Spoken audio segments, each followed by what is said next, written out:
नमस्कार, मैं डॉक्टर सरज कुमार पंडित आपको स्वागत करते हैं होम्यो इनसाइड में। Homeo inside my YouTube channel. आज की जो टॉपिक ले लिए हैं, देख लिए इस थंबनेल में कि ऐसा एक बीमारी है पुरुषों में आता है, किसी को पता चलता है, किसी को पता नहीं चलता है, किसी को पता चलता है तो बता नहीं पाते हैं। ऐसी कुछ बीमारी हो जाता है पुरुषों में जो कि बाद में जाके बहुत ज़्यादा दिक्कत वाला बात हो जाता है। तो उसी का बीमारी के बारे में आज बताएंगे। चलिए शुरू करते हैं।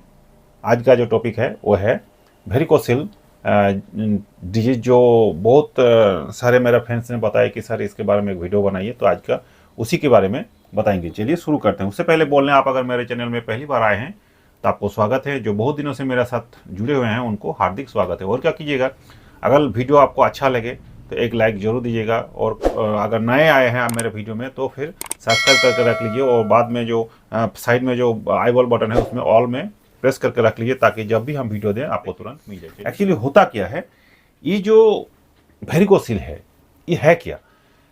देखिए, जो हम लोग का टेस्टिस है या स्क्रोटम है, जो अंडकोश बोलते हैं, उसका थली जो है अंडकोश का, उसका थली में जो वेन रहता है, वो वेन अगर अस्वाभाविक फूल जाता है कोई भी कारणवश, या तो सहज भाषा में आप समझ लीजिए कि देखते हैं पैर में किसी किसी को वेरिकोज वेन हो जाता है ना, ठीक उसी तरीके से बाहर में दिखता है, वो अंदर में होता है। उसी को अगर अंडकोश में या तो फिर टेस्टिकुलर में वो जो वेन रहता है वो अगर सूजन हो जाता है, फूल जाता है बहुत ज़्यादा, तो उसको हम लोग वेरिकोसिल डिजीज बोलते हैं। समझ गए। तो ये किसी किसी को पता चलता है कभी कभार, और किसी किसी को पता नहीं भी चलता है, लेकिन होता तो है। कारण क्या है, क्यों होता है? आप सब कुछ छोड़ के डायरेक्ट मेडिसिन में अगर जा सकते हैं तो वो भी देख लेते हैं। दे दिए हैं वहाँ पर वीडियो टाइमलाइन में, जैसे कि कारण क्या है, लक्षण क्या है, डायग्नोसिस कैसे होगा, क्या करना चाहिए, और मेडिसिन के बारे में बताया है। तो आप कोई भी चैप्टर को आप देख सकते हैं, देख लीजिएगा। अब इसका कारण क्या है, देखिए कारण तो बहुत सारे हैं, लेकिन कुछ कुछ कारण जो मेन है उसी के बारे में बताएंगे। देखिए, जैसे कि आपका अगर ब्लड सर्कुलेशन ठीक नहीं है टेस्टिकुलर में तो फिर दिक्कत हो सकता है। कैसे? जो स्क्रोटम में वेन्स रहते हैं उसको क्या है, अंदर में जो उसका जो वाल्व रहता है वो अगर डैमेज है या तो फिर सटीक तरीके से काम नहीं कर रहा है, तो फिर ब्लड तो जाएगा अंदर, लेकिन वो ऊपर फिर खींचेगा नहीं, जाएगा नहीं, वो अंदर ही पड़ा रह जाएगा, तो फिर उसमें सूजन आ जाता है। दूसरा क्या है, अगर जीनेटिक होगा, वंश परंपरा होगा, तो फिर पारिवारिक अगर किसी को है तो आपको भी हो सकता है। या तो फिर देखिएगा, एक चीज़ होगा, जो बहुत ज़्यादा खड़े होकर काम करते हैं या तो फिर बहुत ज़्यादा भारीपन भारी भारी काम करते हैं, वजन उठाते हैं, तो उनको भी हो सकता है।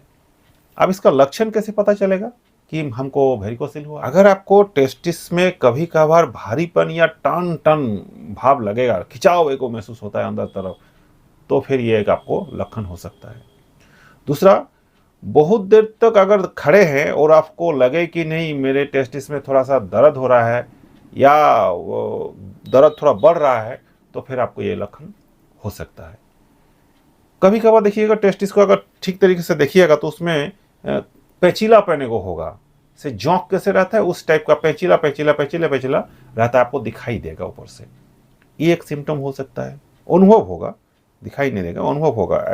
मतलब वहाँ जैसे कुछ एगो हुआ है वो ऐसे आपको अनुभव होगा। दूसरा, कोई भी एक टेस्टिस छोटा हो सकता है, जैसे कि अगला वाला वीडियो में बताए हैं एट्रोफी, टेस्टिकुलर एट्रोफी, तो वो भी हो सकता है। अब ऐसे अगर हो गया है तो आपको पता कैसे चलेगा, डायग्नोसिस कैसे होगा कि आपको वेरिकोसिल हुआ है? देखिए, आप अगर डॉक्टर के पास जाइएगा तो डॉक्टर ही बता सकता है कि आपको क्या हुआ है। दूसरा, डोपलर टेस्ट होता है डोपलर टेस्ट या तो फिर यूएसजी, उसमें पता चल जाता है क्या स्थिति है। और एक टेस्ट करते हैं सीमेन एनालिसिस, प्रजनन क्षमता कितना आपको है या क्षति हुआ कि नहीं, उस सब के बारे में पता चल जाता है। अब आपको क्या करना चाहिए, अगर हो गया है तो क्या करना चाहिए?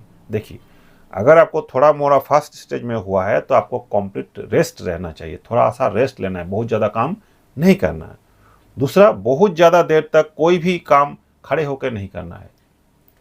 तीसरा क्या है, टाइट इनरवेयर आपको नहीं पहनना है, और अगर दर्द हो तो थोड़ा ठंडा पानी का सेंक भी आप ले सकते हैं। और क्या हो, बहुत ज़्यादा देर तक आपको खड़े नहीं रहना है। तो यही 3-4 वो चीज़ है जो आपको करना है और नहीं करना है। अब आते हैं मेडिसिन में। मेडिसिन क्या है, देखिए, होम्योपैथी मेडिसिन लेने से पहले आपको बोल दें, अगर इसका प्रॉब्लम हो रहा है तो कभी कभार आपको सर्जरी भी कराना हो सकता है, लेकिन होम्योपैथी दवा से सर्जरी से पहले ही आप ठीक हो जाते हैं। तो आज दवा के बारे में बताएंगे, 3-4 को ही दवा बताएंगे, बहुत ज़्यादा दवा है लेकिन हम 3-4 को ही बताएं जो हम यूज करते हैं और ठीक हो जाता है। देखिए, पहले वाला जो दवा है वो बहुत अच्छा दवा है और हर कोई डिजीज में इसको यूज कर ही लेते हैं और इसका सिम्टम आ जाता है, जैसे कि हेमामेलिस वर्जिनिका। ये क्या है? 30 भी यूज कर सकते हैं, 200 भी कर सकते हैं, मदर टिंचर भी कर सकते हैं। बताते हैं कब कैसे करना है। देखिए, ये क्या है, अगर आपको टेस्टिस में थोड़ा सा दर्द या खिंचाव दर्द होता है, भारीपन महसूस होता है और लगता है कि उसमें थोड़ा सा ब्लड क्लॉट जमा हुआ है या फुला हुआ है, तो फिर इसको यूज कर सकते हैं। कैसे कीजिएगा? देखिए, अगर दूसरा कोई मेडिसिन ऐसा है क्रोनिक वाला में वो मिल जाता है तो फिर इसको मदर टिंचर में ले सकते हैं। इसके साथ एक बाइकोमिक भी ले जा सकते हैं, जल्दी काम करेगा। अगर किसी का क्रोनिक सिम्टम नहीं मिल रहा है, एक्यूट कंडीशन में है, तो इसको 30-200 भी ले सकते हैं, अपना हिसाब से कोई दिक्कत नहीं। अगर मदर टिंचर लीजिएगा तो 10 बूंद करके समूचा दिन में हल्का पानी में 3 बार लीजिए, खाना खाने से पहले, आधा घंटा पहले या बाद में। अगर 30 पोटेंसी लेना है, 1 चम्मच पानी में 3 बूंद लीजिए, सुबह दोपहर शाम खाना खाने से आधा घंटा पहले ही ले लीजिए। 200 लेना है तो सुबह शाम लीजिए, 1 चम्मच पानी में 3 बूंद खाली पेट में ही लीजिए। कितना दिन तक लेना है? लगभग 30 लीजिएगा तो 7 से 8 दिन तक आपको लेना चाहिए। 200 लीजिएगा तो 3 से 4 दिन तक लीजिए, उसी से आपको आराम मिल जाएगा, उसके बाद पोटेंसी बढ़ेगा। और मदर टिंचर लेना है तो 15 से 20 दिन तक यूज हो सकता है। अब जो मेडिसिन है वो आता है, बहुत अच्छा मेडिसिन है, जो देखिएगा बता ही देते हैं। पाल्सिटिला 30 या 200 लिया जा सकता है। कैसे इसका सिम्टम होगा? इसको देखते हैं, कैरेक्टरिस्टिक फीचर देखना होगा कि जिसको आप दे रहे हैं वो या तो रोगी जो है वो थोड़ा सा कोमल स्वभाव का होगा, सेंटिमेंटल होगा, थोड़ा कुछ अनबन हो गया तो आंख से तुरंत पानी आ जाएगा, ऐसे होगा। मतलब थोड़ा सा लाजुक स्वभाव भी होगा, पानी प्यास एकदम नहीं रहेगा, रिच खाना उसको बहुत पसंद है, जैसे कि तला हुआ, ऑयली फूड्स, ये सब बहुत पसंद होगा। तो अगर ऐसा है और अगर आपको टेस्टिस में दर्द भी है, थोड़ा सा छोटा भी हो रहा है, तो फिर आपको ठंडा आराम देगा और रेस्ट करने से आराम अगर देता है तो ये आपको मेडिसिन पाल्सिटिला लेना चाहिए। और चलते बुलते हैं थोड़ा सा ज़्यादा तो फिर दर्द होगा, तो पाल्सिटिला 30 समूचा दिन में 3 बार, 1 चम्मच पानी में 3 बूंद, खाना खाने से आधा घंटा पहले ले लीजिए, 7 दिन तक लीजिए, आपको आराम मिल जाएगा। अब जो मेडिसिन आपको बताएंगे वो है, देखिएगा अभी का जो ज़माना है आपका वो क्या है कि बहुत ज़्यादा टेंशन है, टेंशन कर रहे हैं, बहुत ज़्यादा डिप्रेशन में है, बहुत ज़्यादा मसालेदार खाना खाते हैं, बहुत हद तक रात जो है जागते हैं, बहुत मतलब रात को नींद नहीं आता, 1-1:30 बजे 2 बजे तक काम कर रहे हैं तो काम कर रहे हैं, मतलब रात को काम ज़्यादा है, टेंशन है, मसालेदार खाना भी बहुत पता है, चाय भी बहुत पीते हैं, कॉन्स्टिपेशन भी है, तो फिर ये आपके लिए है नाक्समिका 30। यंग एज के लिए तो बहुत काम करता है, प्राइमरी स्टेज में तो आप इसको लीजिए, 1 चम्मच पानी में 3 बार, 3 बूंद लीजिए समूचा दिन में। ये खाना खाना से आधा घंटा पहले भी ले सकते हैं और आधा घंटा बाद में भी ले सकते हैं, कोई दिक्कत नहीं है। 7 दिन तक लीजिए, आपको आराम मिल जाएगा। अब एक क्रोनिक मेडिसिन बताते हैं, इसको हर हमेशा यूज हो ही जाता है, वो है, अगर जैसे कि पहले वीडियो में बताए थे कि टेस्टिकुलर एट्रोफी, मतलब क्या है, एगो छोटा हो जा रहा है, एगो बड़ा हो जा रहा है, उसमें है, और आपको बहुत ज़्यादा डिप्रेशन भी है, टेंशन भी है, और मेल पावर में भी आपको बहुत ज़्यादा कमी आ रहा है, तो फिर अराम मेटालिकम 30 या 200 आप ले सकते हैं। लेकिन इसको ज़्यादा लेने का जरूरत नहीं, 30 लीजिएगा तो 2-3 दिन तक 1 चम्मच पानी में 3 बूंद करके खाना खाने से आधा घंटा पहले लीजिए, और 200 लेना है तो 2-3 दिन लीजिए, 1 चम्मच पानी में 3 बूंद, और 2-3 दिन लेने के बाद से इसको छोड़ देना है, फिर 7 दिन गैप देके हायर पोटेंशियल में जाना है, तो आप कंप्लीट ठीक हो जाइएगा। अब एक बात बताएंगे, पूरा समझ लीजिएगा, एक बाइकोमिक अभी बताते हैं और एक फॉर्मूला पूरा आपको बता देते हैं। इसी फॉर्मूला से इसी मेडिसिन का अगर यूज कर लेते हैं कि इसके साथ कौन वाला लेना है तो आपको कंप्लीट ठीक हो जाएगा। जैसे कि अब वेरिकोज वेन हो या वेरिकोसील हो, कैलक्रिया floor 6x 12x marvellous medicine है, जिसका वेन बहुत वीक रहता है उसके लिए तो बहुत अच्छा है। और हालांकि ये टेस्टिकुलर जो एट्रोफी है या तो फिर वेरिकोसील है, इसमें तो बहुत अच्छा काम करता है। ये 4 गोली करके सुबह दोपहर शाम खाना खाने से आधा घंटा बाद में लॉजेंस जैसा चूस चूस के इसको खाना है। ये 1-1.5 महीने तक आप ले सकते हैं, धीरे धीरे काम करता है लेकिन 100% करता है, तो इसको ले सकते हैं।